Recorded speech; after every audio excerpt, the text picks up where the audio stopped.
live, the second at 8, and both are live here on LFC TV.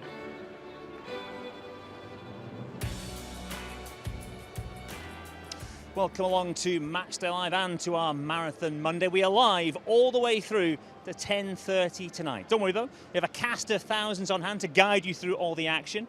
Okay, that's a bit of creative license. We have got a good few of us to get the job done. To kick us off, I've got Ray Houghton and Jay Spearing down pitchside alongside me. Gentlemen, thank you for joining me here today. We'll hear from the boys in just a second. And thanks to you for joining us for this Matchday Live double header as well. If you're watching us on All Red Video, LFC TV, or our YouTube memberships, the first of our 2 live matches will follow on from this build-up show. If, though, you're watching on social media or our free YouTube channel, due to rights restrictions, your stream will end before kickoff. To find out how to watch both games live, go to our website, video.liverpoolfc.com. Further details will be on our screen throughout the show as well. Okay, so to give us the lie of the land ahead of our double header against Athletic Club, let's cross over to Rob Jones. Well, it doesn't seem long at all, does it, since Liverpool lifted the Premier League trophy here, having drawn with Crystal Palace at the end of May. And now we can say officially next week they begin the defence of their title at home against Bournemouth. So a crucial opportunity to get some minutes into the legs this afternoon in 2 matches against Spanish side Athletic Club.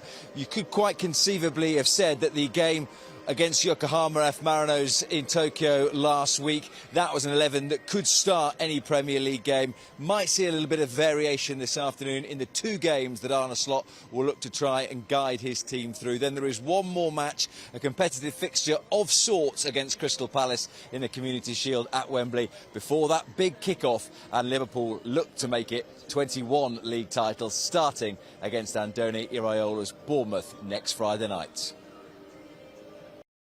Yeah, the real stuff is getting ever closer. And gentlemen, good to see you. Hope you had a lovely summer, but back to business today properly. Jay, real sense of excitement. When you have a summer like Liverpool have had, big name additions, big additions to the squad, exciting additions, you can sense, especially off the back of what we did last season, there's a real appetite for the new campaign to get up and running.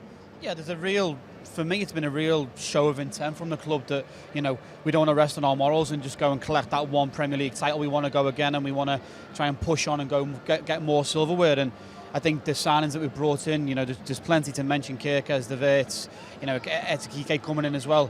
It shows that we are covering all bases. We are doubling up, trebling up on certain areas that the manager thinks that we're needed. Obviously, Frimpong down the side as well with the loss of Trent. So for me, it's been an unbelievable summer. I'm sure the fans and everybody else is hoping for maybe 1 or 2 more coming in. But yeah, no, to start off with, it's been fantastic. And it's been a busy summer, but one we want to continue with. Yeah, supporters have been spoilt for choice in terms of names to go on the back of the new shirts. But they've also got new shirts to get as well, a new kit supplier for the new campaign.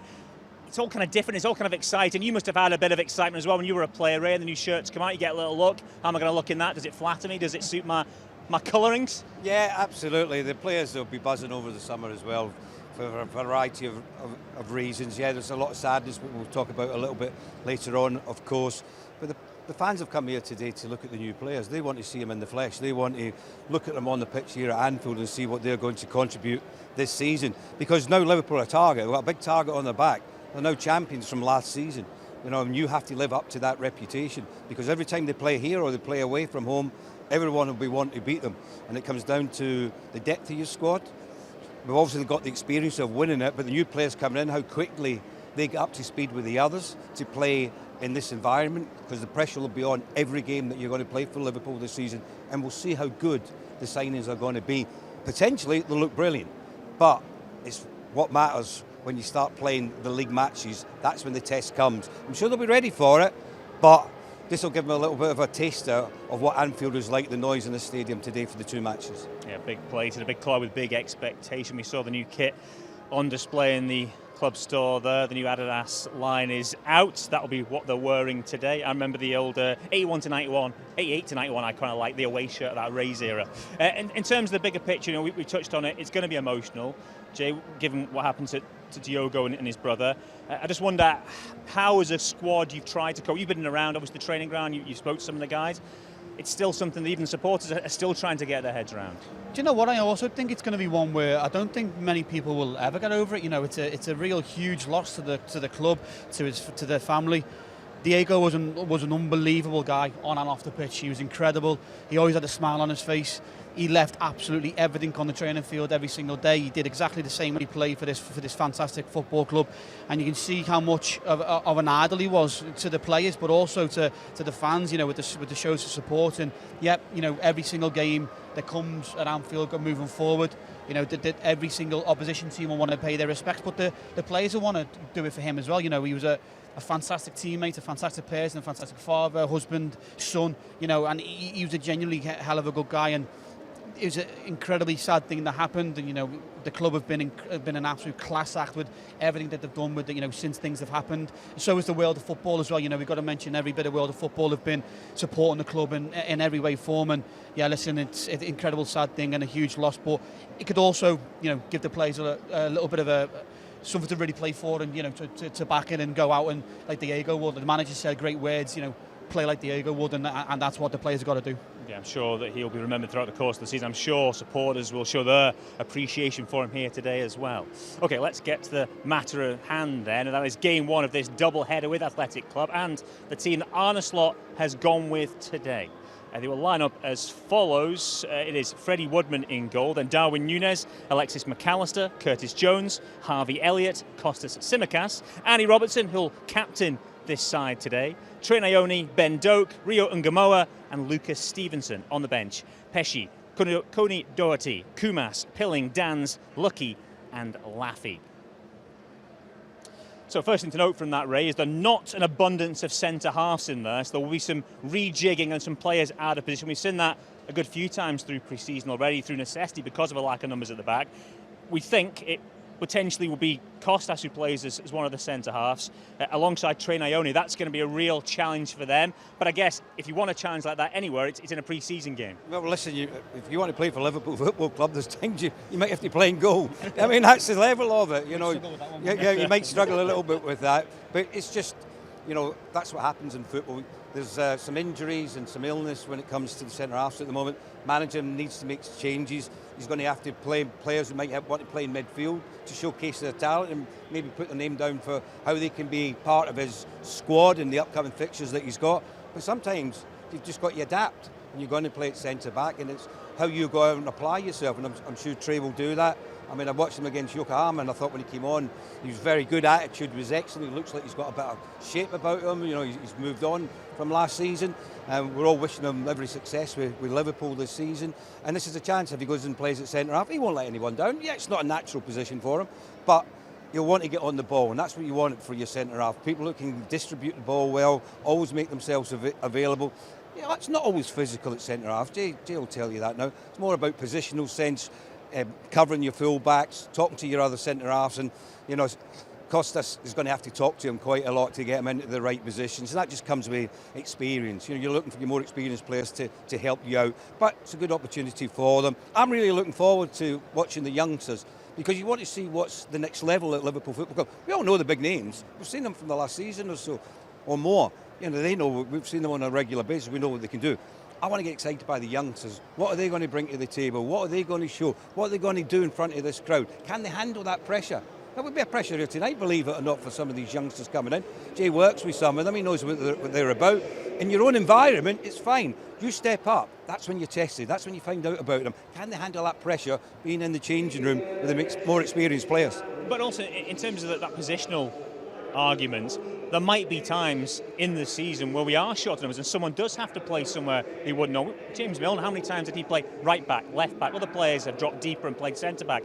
Sometimes through necessity you have to. So if you've got that little bit of experience, the manager knows you can do a job there, this might be a really worthwhile exercise for those boys. Yeah, of course it will. If you can offer the manager more than one position, you're causing him more than one headache. You want to be that player that can play, like the James Milners, can I play left back, right back, in midfield? Because then it becomes, well, do you know what? He's causing me a headache that I have to kind of fill a space with him to play. For me, listen, if it's Trey Ione that fills in the centre back, for such a young boy, he reads the game incredibly well, and that might play a factor into it. He can read the game, like Ray said. It might not be a physical thing that's going to help him, but if he can read the pass that's going to come, we can kind of make it a non-contact playing centre half. But yeah, listen, he'll need the experienced boys to protect him, get around him. But if anyone that can do it, I'm sure they'll be able to fill in. The starting line does underline a couple of things, though. On the one hand, I don't think there's one player starting today who started the last game against Yokohama. So there's huge strength across the squad, but it also underlines that at centre-back we are a little bit short. Jarell having moved on, Joe Gomez has got the Achilles problem. There will potentially have to be more recruitment in that area moving forward. Well, there might need to be recruitment in that position, but that's why the manager wants to play games like this, to find out who the players are that can actually raise their game to the level that's going to be required for the course of the season. You never know, people step up in the most unusual circumstances. Look at Ryan Gravenberch last season. No one would have believed he would have played in the manner that he did for Liverpool. I've ever seen him as an attacking midfielder. And then all of a sudden he's playing as the deep line midfield player, and he's doing exceptionally well. So that's what can happen. You're not only going to learn that in training, but particularly in games. That's when you find out about your players. So it's an opportunity. Once you've got that shirt on your back and you're in the starting 11, that's up to you then to go out there and improve yourself a player at this football club. But one thing it does show is, and the flip side of that, is the number of players that are here, the quality that's here. And I think the manager's absolutely be delighted with that. His trouble at the minute is getting the team ready for next Sunday when it comes to the Community Shield, and then the first game of the season against Bournemouth. That's what he'll be looking at, and he's got all these players who'll be knocking on his door. Do you know what, Mr. Manager, I think I should be in the team.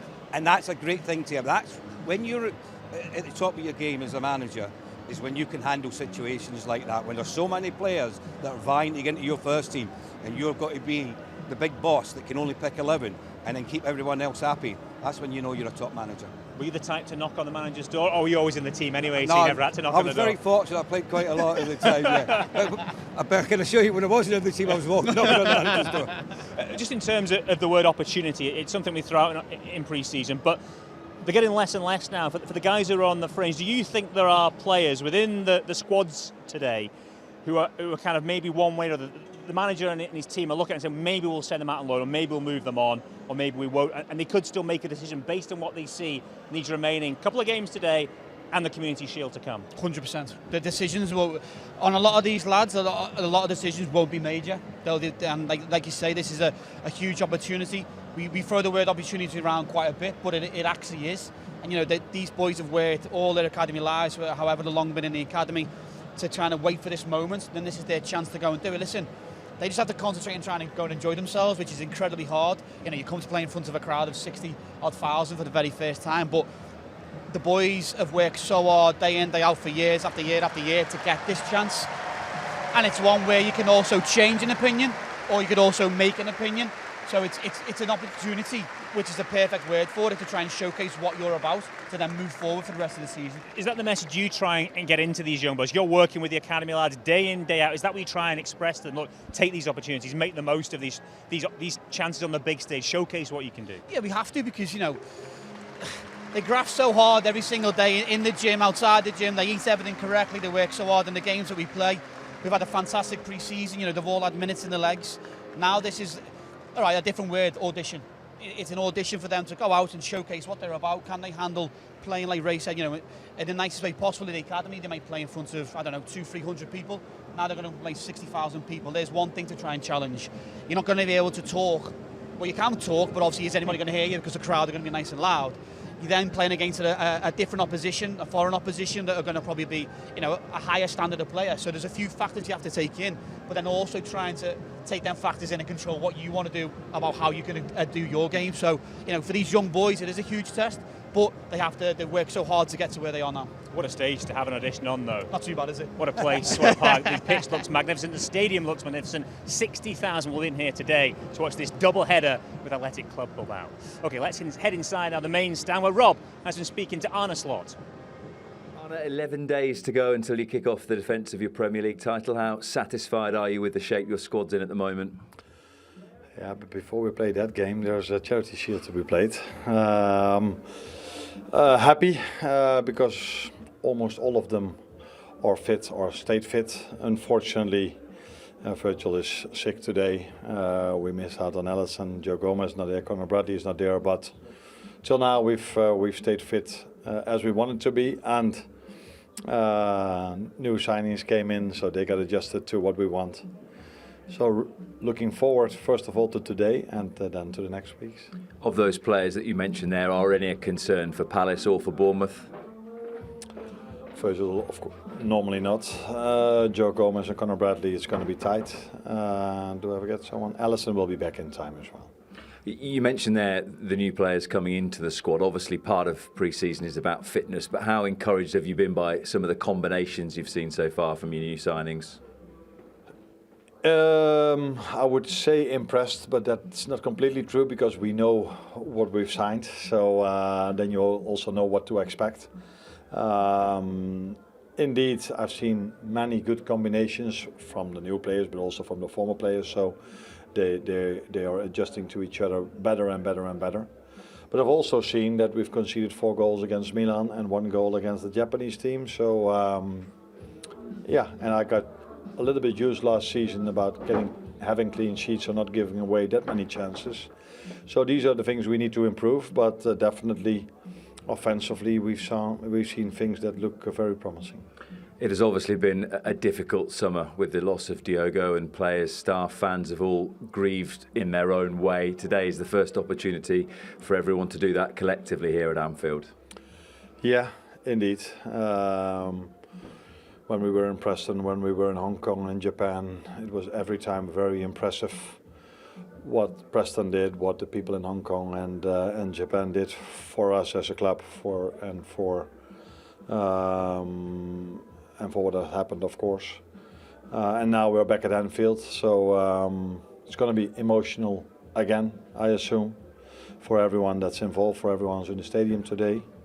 But all our fans have showed already outside Anfield in the last couple of weeks how much, how impressive that was. So I'm expecting it to be impressive again today. Thanks, Arne. Thank you. Cheers. Yeah, the thoughts of Arne Slot there speaking to Rob Jones. Just to pick out what he said about team news for today. No, obviously Joe Gomez, no Alisson Becker, but no Conor Bradley or Virgil van Dijk as well for the 2 games this evening. Okay, later on this evening, in between the 2 games, we will be looking back in more detail at pre-season as a whole. But for now, let's focus in on Liverpool's last outing, their encounter over in Japan against Yokohama Marinos. Loads of positives to take from it and 3 goals of real quality to boot. Well, welcome inside the Nissan Stadium. Liverpool are the visitors for the J-League World Challenge. It'll be back to business for them next week, but today it's all about this wonderful setting.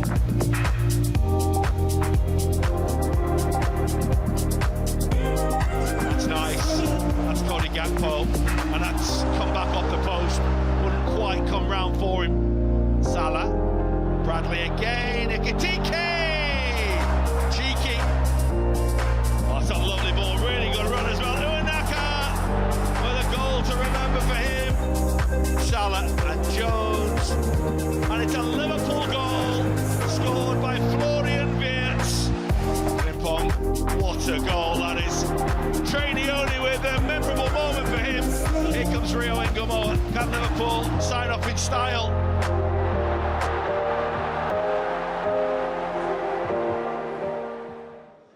Yeah, lots to like about that last performance over in Japan. Let's speak about some of the players who we just saw involved then. The headline summer edition so far, Ray, has been Florian Wirtz. 10 goals, 12 assists in the Bundesliga last year, a player who can create and score. From what you've seen in a Liverpool shirt already, can you see how he does that? Yeah, listen, he's a very talented player. Seen him over the last few years, really like what I've seen. It was inevitable he was going to move on. It was just where he was going to go. Delighted he's come to Liverpool. He's got so much quality, so much charisma, in possession of the ball, always looks for the right pass. You know, he can do things others can't. That's why he's got the price tag. The difficult thing is going to be, Mark, is living up to that expectation. When you're over £100 million, it's a huge price on your head, and you've got to go out there week in, week out, because everyone's going to judge you. And I'm not talking about the Liverpool fans, I'm talking fans in general. Are going to be looking at him and saying, what have you got to offer, what are you producing? And if you're not 8, 9 out of 10, week in, week out, then that's when the question marks come. And I don't think it's right. I'm not saying it is. But what I'm saying is that's just what's going to happen to him, and it's whether he can handle that pressure. As a player, absolutely exceptional. You know, he's got everything you want in a number 10. He's got, you know, and that is he's got balance, he's got pace, he's got an awareness, that weight of pass, he can score and he can assist goals. So they're all great attributes to have. The one thing I don't know about his makeup is how he's going to handle the pressure. No one does. It's down to the individual playing at this fantastic club where the pressure's going to be on you, where you try to retain the title again, plus the amount of money that you've come for. But we wish him every success because he's got everything that you want in a footballer. I think like, would he be under? I look at it and go, I get with the pressure thing, come to Liverpool and the price tag. I just think he was under pressure probably at Leverkusen to be that big fish. He was the one that had to lead the line. You know, he was obviously behind Boniface, but he was the one that needed the goals, the assists. He was like their playmaker. Everything relied on him to the set pieces, the corners, everything. So, you know, he has come. I totally agree in what Ray's saying. You know, the price tag will add extra pressure, but you know, he's been playing under pressure in the Bundesliga for the last year or two, and he's thrived under that. And let's hope he can come and bring it to Anfield. Yeah, a player who can play in a few different positions, but it looks like that number 10 position is where he will excel. In terms of other players who caught the eye in that game, Traore only came on to really good effect. What have you made of his development as a player? You spoke about his awareness, his reading of the game, which he'll be called on to use at the back today, but just generally what he can offer moving forward. He's had a little taste of first-team football last season, of course, and before. Yeah, Traore for me is a unbelievably mature young boy. Absolutely loves football. From the first day that he came in, you could see the talent that he had. It was there in abundance. It was just bringing it out of him. You know, he's a very introverted boy, quite shy. But when he gets on the field, he expresses himself, he enjoys it, and you can see he plays with a smile on his face. But as a player, for me, he can only hopefully touch wood, go one way. He's got better on each month, every game he's played. He can play as an 8, he can play as a 6, a 10. You know, he's that midfielder that will probably help a manager, being able to play in all them different types of positions. He likes to go forward, he likes to build the game. You know, he's got a bit of everything. I sound like I'm putting a little bit of pressure on me at the minute, you know, the amount of good things I'm saying, but yeah, he's a fantastic lad. You know, he's still got a hell of a lot to learn, but like, to be training every single day with the players that he is, for me, there's no better place for him to be training. Yeah, he got 5 appearances last season, 1 in the Champions League, someone the manager has shown a bit of faith in. And there's always a player in pre-season who everyone gets excited about who comes through the academy. It's Rio Ngamoa this time round. He's got people talking by the nature of the type of player he is, but at 16 years of age, Ray, he looks to have real confidence to go with his ability. Well, I've watched a bit of him on YouTube with some of the things he was doing, and I watched the game where this match where he came on, and I love his attitude. I think that's one of the standout things that you need as a player. Quality in itself is brilliant. You need application, and you need players that believe in themselves, and this kid's got that. When I watched him, just that little, will slow you down, little 1-2, and that burst of acceleration. There's not many players have got it in the modern game. You know, a lot of players just want to play it safe all the time. When I watch this lad, he always wants to affect the game. He wants to get in behind. He wants to showcase his talent. Yeah, he's got to learn when to lay it off and pick out a player in a better position when he can score. That'll come with more games that he plays. But I'll tell you what, excitement, the fans I'm sure will really want to watch him tonight. Get on the ball and do what he's been doing in training. Do what he did in this second half when he came on. And if he can do that and replicate that, I don't care if you're 16 or you're 36, you're good enough or you're not. And if he is good enough and the manager believes in you and he gives you your chance, be ready to take it. Is he grounded enough to take it? That's what I say about Traore. I think Traore's grounded enough as an individual to be ready for whatever comes his way. Some players are not. Some players that don't mature till a little bit older. But I think we're looking at these 2 young kids that I've seen. I think at the minute what I've seen of them, I don't know when it comes to the big matches, but what I've seen them at the moment, they look like they're ready for whatever's going to come their way. They're not going to flinch away from it. They're not going to stand off of it. I think they're going to attack it in the right way that you want professional footballers should do. You need talented youngsters coming through. You also need experienced heads around the dressing room. There are none more experienced in our group than Wataru Endo. And he got a nice moment over in Japan where he got to take a bit of adulation from the crowd. They're back in front of his home fans as well. How important has his role been, Jaden, around the group? And having those little cameras, the manager spoke at his ability to come on, 2 minutes, 5 minutes, 10 minutes, 15 minutes, you always get a level performance from him.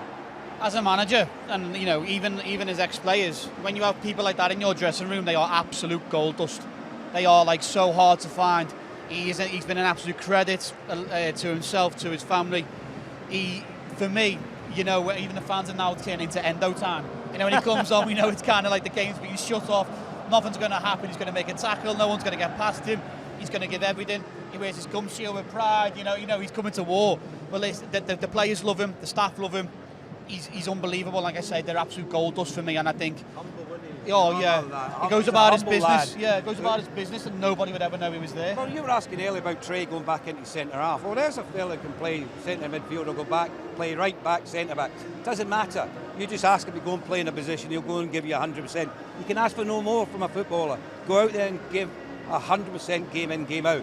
And if you've got natural ability, it will come through with what you're looking for in the byproducts of Liverpool Football Club, attitude and commitment. And if you've got them too, along with the ability that you've got, you'll fly high at this football club. Certainly will. Okay, guys, thank you. Just a reminder that if you are watching us on All Red Video, LFC TV, or our YouTube memberships, the first of our 2 live matches will follow on from this build-up. If you're watching on social media or our free YouTube channel, due to rights restrictions, your stream will end before kick-off. If you want to watch the 2 games, though, the details of how to do that are online, video.liverpoolfc.com. The details will also be on your screen throughout this show as well, if you can't get them online. Okay, let's head inside now, and in a minute we will hear from Freddie Woodman, who's making his debut at Anfield. We will also hear from the guys up in the gantry who are doing the commentary today. John Bradley and Gary Gillespie are on hand to guide you through every kick of a ball here today. We'll be down pitch side in between the 2 games this evening as well, but we'll shuffle the pack a bit too. So new guests will come in to look ahead to the 2nd game today, and we'll also look back at the events come full time. That'll be at around 10 o'clock tonight. So as I mentioned at the top of the show, it really is a marathon Monday. Okay, let's head inside once again and join Rob Jones, who's been speaking to Freddie Woodman. Freddie, the big kickoff comes next week. Does this feel like an important block of work between now and that game against Bournemouth? Yeah, of course. You know, it's the end of our preparations of pre-season. Double header against a very good side, and yeah, really looking forward to it back at Anfield as well. So yeah, that's nice. From coming into the group and working with the goalkeepers, what have you made of the 2 so far, particularly Georgi Mamadashvili, who's just making his way as a Liverpool player? Yeah, the group's world class. You know, both Ali and Georgie are top goalkeepers, and you know, I've really enjoyed working closely with them over the last couple of weeks. And also young Armin as well. He's coming on bundles. So yeah, it's been a good pre-season with the goalkeepers, and I'm loving every minute of it. They are 2 pre-season games, but you wouldn't know it given how many people are outside. Your first taste of Anfield as a Liverpool player, how exciting is that? Yeah, it's unbelievable, to be honest. You know, I'm so privileged to be able to play today, and I'm really looking forward to it. Thanks, Freddie. Nice one. Yeah, what an opportunity for Freddie Woodman, from the Championship to the champions for him this season. Okay, it's been a summer where Liverpool's name was not far from every football podcaster or online commentator's agenda. Rob is with 2 of Liverpool's finest who've had a fairly busy pre-season themselves. Rob. Well, quite the crowd already outside Anfield to take in 2 matches today. The summer renovations looking good. 19 has become 20. John Gibbons and Abby Rudkin from the Anfield Wrap are alongside me, and you have had the joy of being out on tour as well. So last time I mentioned it, Abby, I promise. But how was it out there?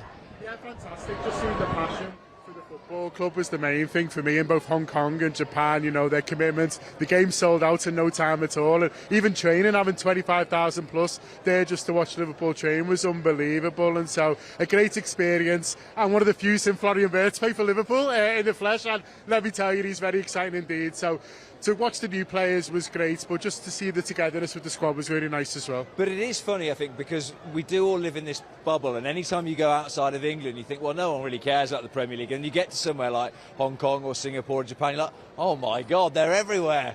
It was huge, and I always remember just before the training session, he played You'll Never Walk Alone, and there was people in tears just by the emotions of singing You'll Never Walk Alone together and being in that communal space. And a few of them will have been over to Anfield, many of them never will get to, and that was their main event. And listen, they were going to make the most of it, and it was fantastic to see, and it makes you realise how lucky you are that you can just get your bus up to Anfield and watch them every other week. John touched on it there, that he's seen Florian Wirtz in the flesh. Most of us had to make do with the telly until today.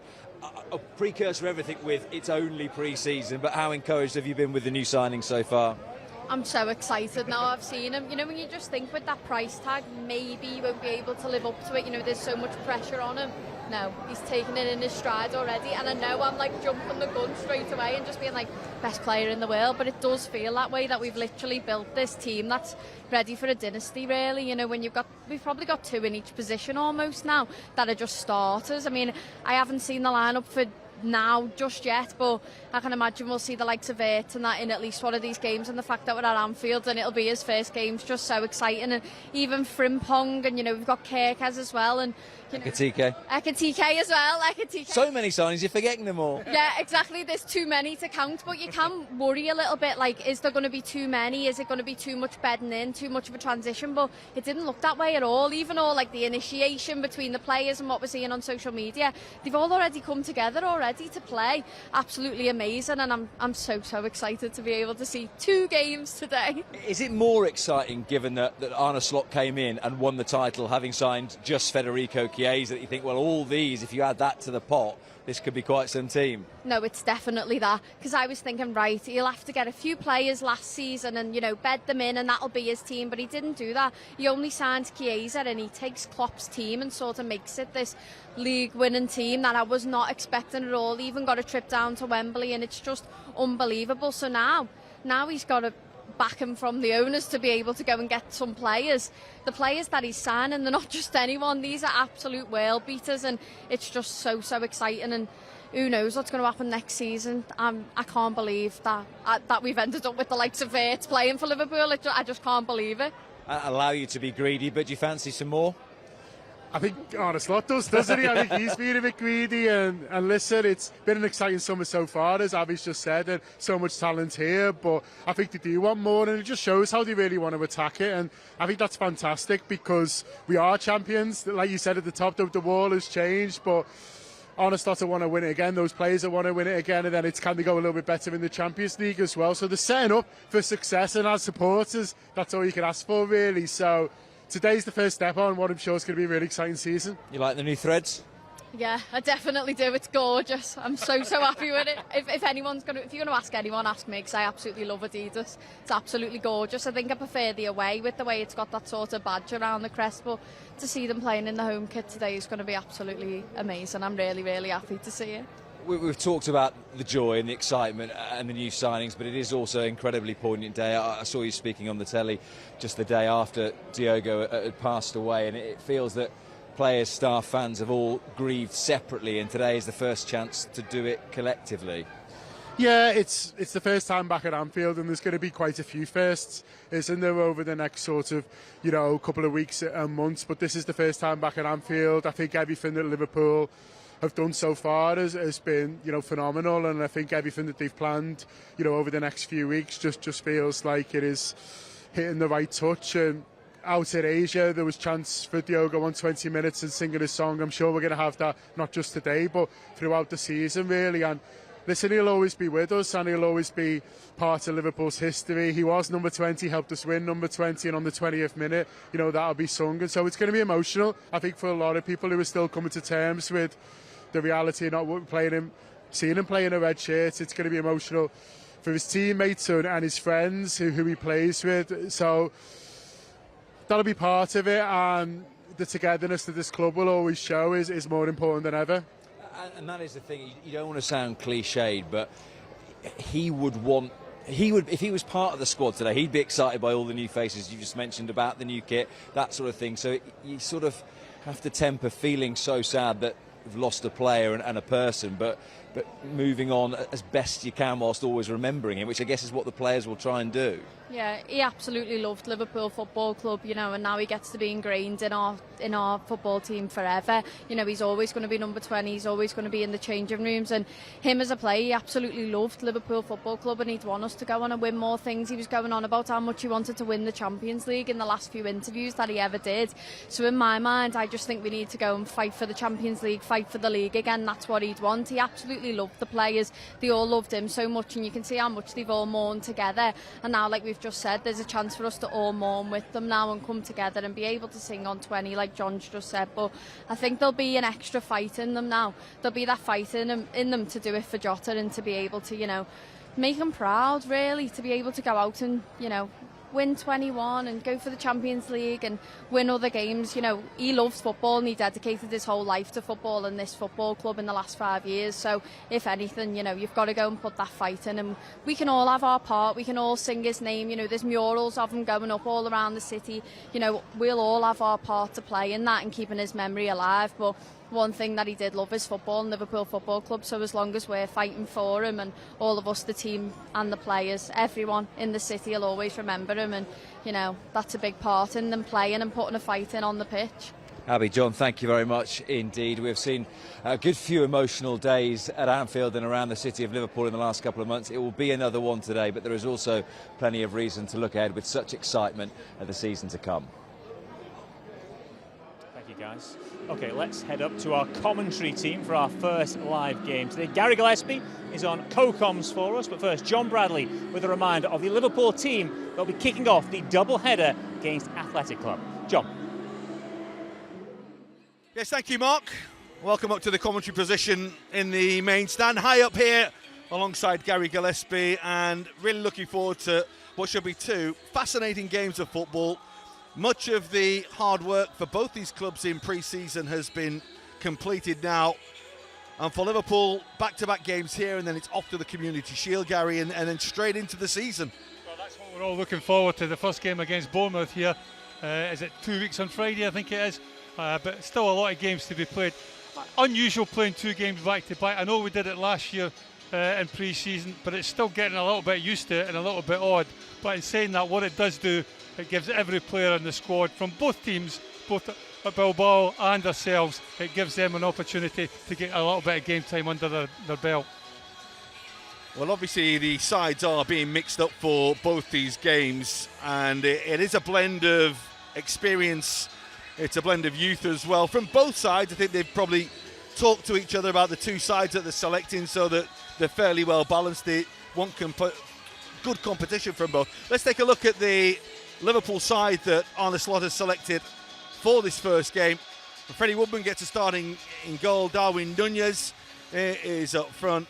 But we're intrigued as to who's going to play centre-half. No Virgil van Dijk, of course. He's ruled out through illness. There's a minor knock as well for Conor Bradley that rules him out of the two games. So they've just got to almost find new round pegs and put them into round holes just to sort of shave them down a little. It's awkward, isn't it? Because you want everyone available. Well, you want everybody in your squad available. That's certainly true. But I think what the manager has hinted at in pre-season, certainly in interviews that I've seen, the likes of Ryan Gravenberch can play in there. Andy Robertson we've seen play as a centre-back throughout the course of last season as well. And certainly Simicast himself, he's been certainly used there or utilised there in pre-season. Well, we talk about the youth as well. Trey Neone, outstanding, of course, in getting that goal in Yokohama the other night.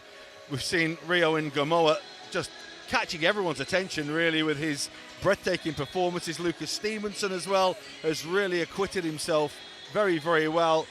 And it's good to see them get an opportunity at this sort of level against good, experienced La Liga campaigners. Well, this is a top quality side, isn't it, and Athletic. I mean, you look at them like the performances last season, first time they've got into the Champions League for a long time, so they're no mugs, to be quite honest with you. But it's fantastic. I think it's about managing the expectations of these young players. You know, so often you see these youngsters bust onto the scene and the hype is too much for them, and all of a sudden they fall by the wayside. I don't think that happens too often at Liverpool and too many times, but it'll be interesting to see how the coaching staff and certainly the manager manages the expectation, a high expectation there is as well on these youngsters coming through. Yeah, it does seem that when these young players come into the first team now, they are better equipped, both physically and mentally, to deal with the demands of first team football. This is who they're up against this afternoon. This is the Athletic Club side that will take on Liverpool in this first game. Plenty of experience, and led particularly by Inigo Leque and Mikel Veska at left back and in the middle of midfield. They've both played over 200 games, both 32 years old. And as well, they've got some exciting young talent in their side. And they're one of them clubs that have this great reputation back in the Champions League, as you mentioned. And they will provide good tests in both these games for Liverpool. Yeah, I think any team that does well in La Liga is obviously a team to be reckoned with, and I'm expecting a really tough game in both games, to be quite honest with you. I think the two names that always stick out is the two Williams brothers, who probably we'll see in the second game. But the whole squad is full of talent, and they certainly will test Liverpool today. And they have their own famous stadium, of course, in the San Mamés, the new San Mamés, out there in the north of Spain. And almost similar to Liverpool in a way.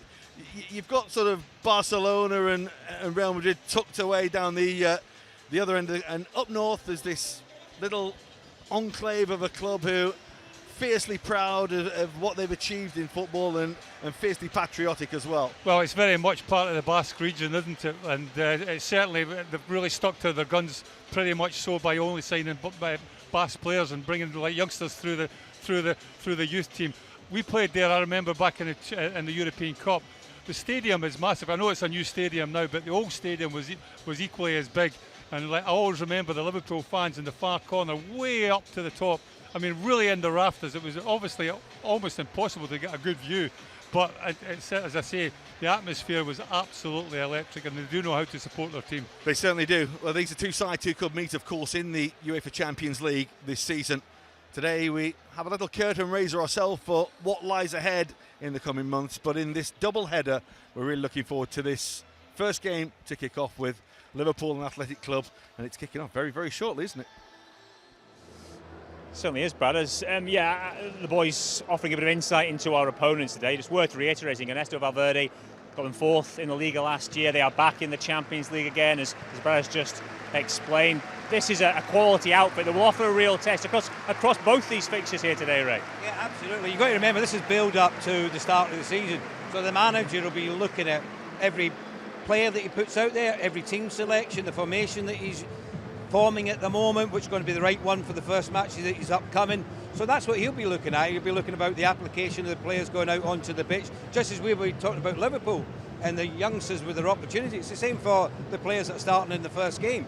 This is the manager saying, there you are, there's your opportunity, go and show me what you can do. So I'm expecting a high quality game. Don't forget, last season they finished fourth in their league. They only lost 6 matches. The same as Real Madrid, same as Atletico Madrid, same as Barcelona. The only difference was they drew 13, whereas the others won more games than them. That's how close they were. And they, with the policy they've got of not spending big in players outside of the Basque region, I think they've done an incredible job. So looking forward to the game. Yeah, the best defensive record in Spain in the league last season. That shows how well set up they are.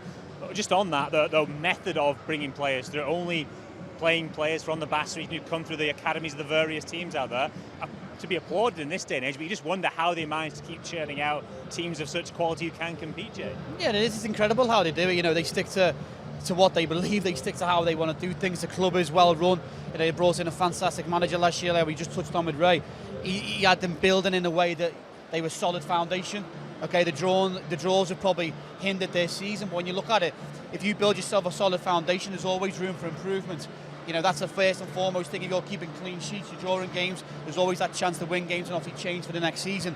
But exactly the same for Let's Go today. They'll be want to see who can put memories in their manager for next season. Say with our boys, you know, they'll be wanting to put things in for the season coming ahead. So yeah, really looking forward to the game and a fantastic test. The idea of only playing local players, I imagine you both have different views on that, because you played about 500 appearances for Liverpool, if that was the case. Ray, you're out the pitch. I don't know who you would play for, actually. Glasgow, would that be? I probably would have been Celtic as a youngster, then moved to London, to my local club, so West Ham, where I played at. Arsenal I could have played for, but chose Liverpool instead. So I had more opportunities at clubs in London, but I've got to say it's an incredible policy that they've got, and to bring through the players that they do, and it's all local lads, and They come through their academies. It just shows you the strength and depth in that region of the country in Spain. All credit to them.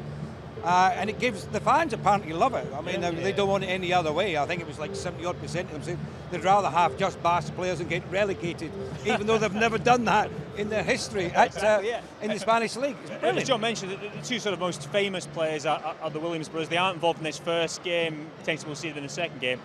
Nico Williams, a 10-year contract he just signed to keep him out of the clutches of Barcelona. You'd both be in favour of that. What was the longest deal you ever had? 4 years. 4. Yeah, 4 years. And that probably felt brilliant as well. Oh, wow, yeah. But look, listen, this kid could have went easily to Barcelona. There was a lot of talk about him moving on. You know, Barcelona was meant to be the destination that he was going to have in the summer. It didn't go through for a variety of reasons. Now he's penned a 10-year deal. It shows you his commitment in some respects, because he loves the club. They gave him his opportunity. He's shone there. He's got his opportunities domestically, internationally. He's familiar with his surroundings. He likes where he's at. It doesn't say that he's not going to move in the future, but it might be that someone's got to pay a hefty bill to bring him to their club, and he thinks he's doing the right thing for him and also for the club as well. But it was one of those ones where you just felt it was inevitable he was going to go, and that's generally what happens. A player from one of that, I don't want to say lesser teams, but not Real Madrid or Barcelona, has interest in one of the big two, they end up moving. It just happens. For him to buck that trend says a lot about the lad and the relationship he's got with the football club and the staff there. Yeah, I do, and also I applaud it to him to realise that he thinks that the best move for his career going forward is to stick around. You know, like you say, a lot of teams, when these big clubs come along, the first thing you want to do is jump gun, and he's probably looked at it and gone, do you know what then, right? With the players that Barcelona have there now, how often am I going to play? He's probably looked at it and gone, good, you know what then? The best thing for me in my football career right now is to stay, sign a long-term deal. I'm sure there's a bonus, or he's helping the club out. He'll obviously help him out as well. There'll be like Ray said, there'll be a certain trigger to get him out of there. But for right now, I applaud him for making that decision, and it's probably the best one for his career. What do we want to see from Liverpool today, Ray, given the games are running out as we get closer to the real stuff? And in many ways, next weekend's the real stuff. I want to see the young players go out and excite us, to go out there and showcase the talent that they've got, what they've been doing in training, what brought them to the club, the reasons why they're here, is to go out and do it. You know, that's what you're looking for. Can you apply yourself when it matters most, when you're in the first team? It's all right when you're under, well, due respect, under 6. I've been there, under 16, under 18, under 20. Reserves in my case coming through. Fine, you can do it at that level. But when you step up to the big league, when it really matters, the first team, that's when you're tested as a player. Can you handle the pressure? Can you handle the environment that you're in? Can you go out there and play to the level that you've been shown? And if you can do that, you've got every chance. So I'm looking forward to. I know what Alexis McAllister can do. So all the fans know what he can do. We've seen him on a regular basis. Do we know what Rio can do? Do we know what Trey can do? Do you know what? You might see him in the under 21s, or whatever the case may be. But you want to see him in the first team. Can they handle it? That's what the manager will be looking at first and foremost. OK, gents, well, with this being the first game that the Reds have played at Anfield since the tragic loss of Diogo Jota and his brother, of course, Andre Silva, the club will once again be paying tribute to them. As in Hong Kong and Japan, a Liverpool legend will lay wreaths in front of the fans today. Phil Thompson will be doing it this evening, so what will be a poignant moment for him and for all of the Liverpool family. He'll be joined by the Athletic Club president, John Uriarte, who will lay a wreath on behalf of Bilbao.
Anfield FC legend Phil Thompson and Athletic Club President Jean-Marie Arte will now lay forward tributes in memory of Diogo Jota and his brother Andre Silva.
Anfield welcome to this Liverpool game against Athletic Club and the first of those games today that they announced the two teams. What an incredibly poignant moment that was then, Diogo's song ringing around Anfield following that nice gesture again by the club and the visitors today. Athletic Club, as their president Jean-Marie Arte joins our legend Phil Thompson laying wreaths in front of the Kop in tribute to Diogo Jota and his brother Andre Silva.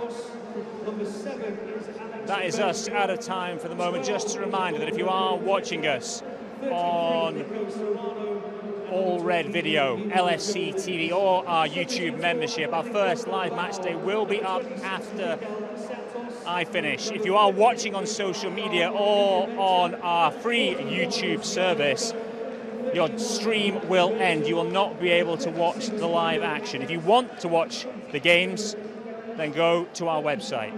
Go to video.liverpoolfc.com to find all the details of how to sign up.